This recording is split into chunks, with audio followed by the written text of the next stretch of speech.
ছাত্র জনতার আন্দোলনের চাপে প্রধানমন্ত্রী পদ থেকে সরে দেশ ছেড়ে পালিয়েছেন শেখ হাসিনা। সোমবার দুপুরে এই খবর পাওয়া মাত্রই বিজয় উল্লাস করতে দলে দলে নেমে আসে দেশের সকল পেশার সাধারণ মানুষ। এক নজিরবিহীন বিজয় উল্লাসে মেতে ওঠেন তারা।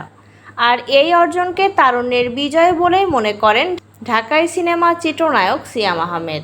সামাজিক মাধ্যমে ছাত্র আন্দোলনের সাফল্য নিয়ে একটি লম্বা পোস্ট দেন সিয়াম। সেই পোস্টে তিনি তরুণ প্রজন্মকে প্রশংসায় ভাসান।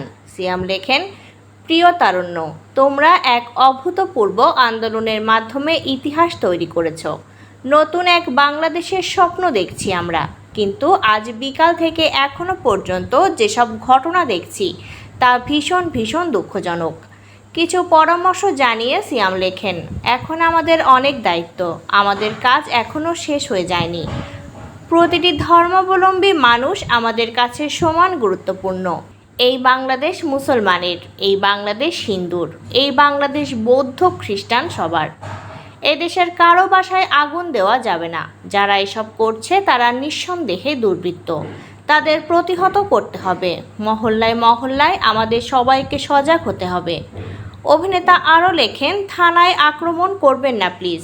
কোনো রাজনৈতিক নেতা সংগঠনের বাসা কিংবা অফিসে আগুন আর ভাঙচুরের মতো প্রতিহিংসামূলক আচরণ থেকে নিবৃত্ত রাখতে হবে নিজেদের।